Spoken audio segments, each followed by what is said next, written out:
안녕하세요. 잡시광입니다. 지난 17일 미국 워싱턴 DC에서 열린 한미일 외교 차관 협의회가 공동 기자회견도 열지 못한 채 끝난 것은 일본 때문이었습니다. 일본이 김창룡 경찰청장의 독도 방문을 문제 삼아 공동 기자회견에 불참하였기 때문에 벌어진 일이었습니다. 일본은 세 나라의 협력과 공조를 위해 공을 들여온 미국에게 찬물을 끼얹어 버렸지만 이후의 상황은 일본에게 결코 유리하게 돌아가고 있지 않습니다.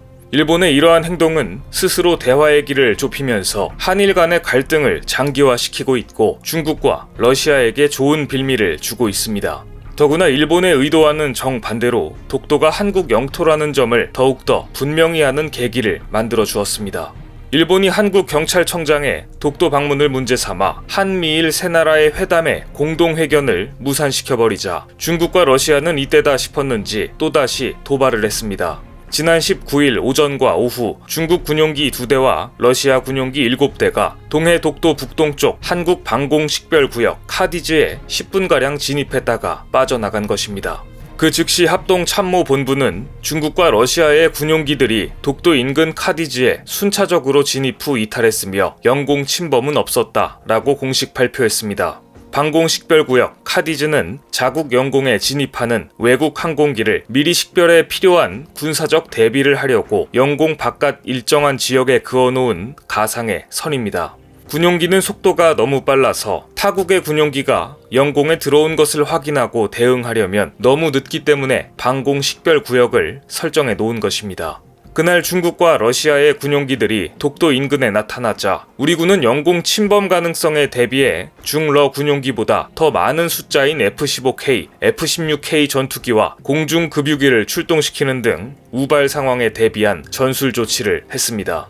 외국 군용기가 사전 통보 없이 카디즈에 무단 침입해도 영공 침범을 하지 않으면 사격 같은 군사 대응은 바로 하지 않습니다.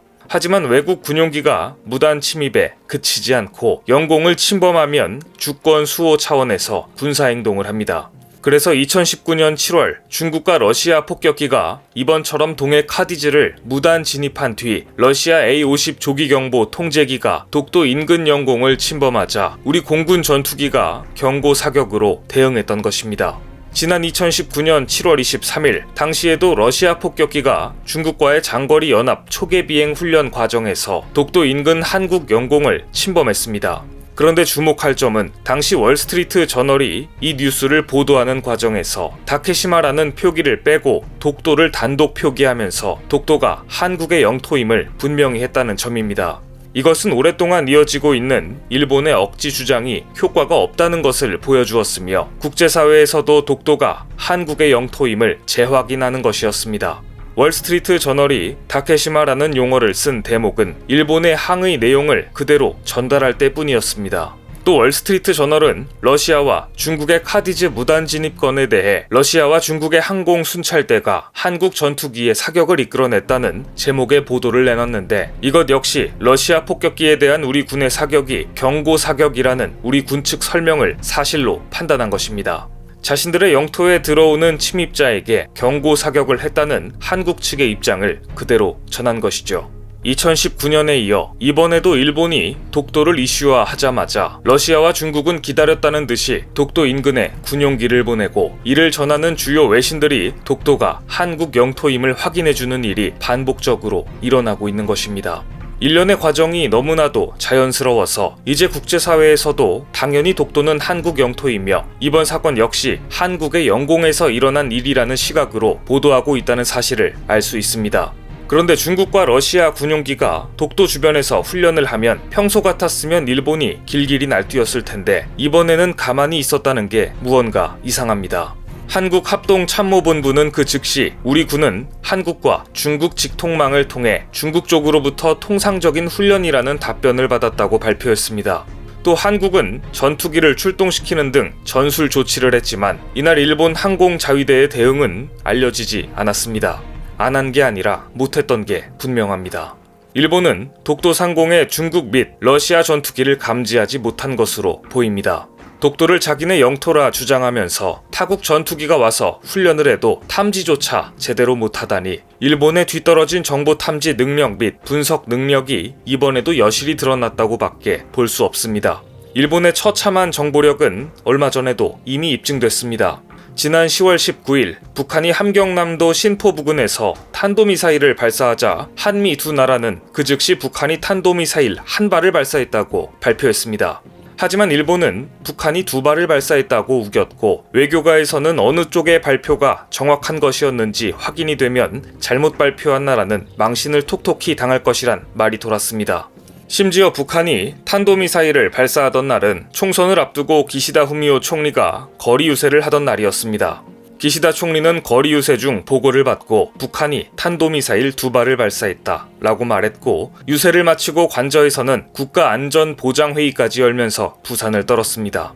일본 기자들이 한미 양국의 분석 결과와 다르다며 정말 두 발을 발사한 것이 맞느냐 라고 묻자 기시다 총리는 두 발이라고 거듭 주장했습니다. 하지만 일본은 최근 총리까지 나서 두 발이라고 했던 발표를 한 발로 정정했습니다. 10월 19일에 일어난 사건에 대해 11월 9일에서야 슬그머니 정정한 것입니다.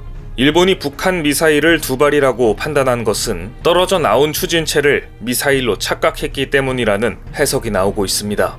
일본은 2019년 10월 2일 북한이 북극성 3형을 시험 발사했을 때도 발사체가 두 발이었다고 했다가 한 발로 정정한 바 있습니다. 고노다로 당시 방위상은 발표 내용을 바꾼 이유에 대해 발사체가 분리 낙하돼 두 발이 발사된 것으로 봤다고 설명했습니다. 결국 이번에도 굴욕을 무릅쓰면서 정정 보도를 냈고 자신들의 정보력 부재, 기술력 부족을 드러낸 것입니다.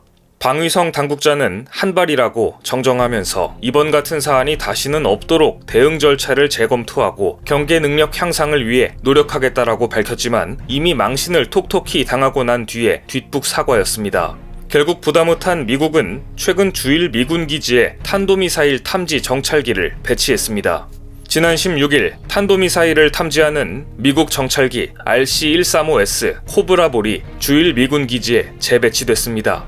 항공기 추적 전문 웹사이트 레이터박스 등에 따르면 미 알래스카주 아일슨 공군기지를 출발한 코브라볼은 일본 오키나와현 소재 가데나 공군기지에 도착했습니다. 코브라볼은 미국이 냉전 시기 옛소련의 대륙간 탄도미사일 관련 정보를 원격 탐지하기 위해 만든 정찰기로서 지금도 탄도미사일 발사 징후를 탐지하거나 궤적을 추적하는 임무를 수행합니다. 지난 7월에서 9월에도 이 가운데 한 대가 가데나 기지에 일시 배치돼 동중국해 상공과 동해를 비롯한 한반도 주변 상공, 그리고 중국 산둥반도에 인접한 서해 상공까지 날며 정찰 임무를 수행한 바 있습니다. 하지만 이번 코브라볼 추가에 미국이 숨겨진 의도가 있다는 분석이 나오고 있는데요. 최근 또다시 미군이 일본에 주일 미군 분담금 증액을 요구했다는 소식이 전해진 것입니다. 니온게이자이 신문은 일본 정부가 주일 미군 분담비와 관련해 미국의 증액 요구에 응하기 위한 조정에 들어갔다고 보도했습니다. 국민 여론이 악화되는 것을 피해가며 미국이 요구한 돈을 내기 위해 다양한 방법을 고민하다가 결국 미일 동맹 강화를 위해 분담금 증액이 필요하다는 조항을 넣어 기존의 협정까지 수정해가면서 돈을 더 마련하려고 하고 있는 것입니다. 가뜩이나 일본의 국가 재정이 좋지 않은 상황에서 현재 2조 900억 원이나 되는 주일 미군 분담금을 더 올릴 경우 여론이 나빠질 수밖에 없기 때문입니다.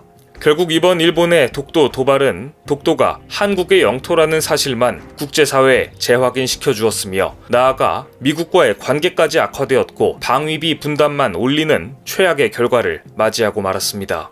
오늘 준비한 소식은 여기까지입니다. 댓글을 통한 여러분들의 많은 의견 기다리겠습니다. 많은 분들의 생각이 모였을 때 진정 가치 있는 지식이 완성될 것입니다. 시청해주셔서 감사합니다.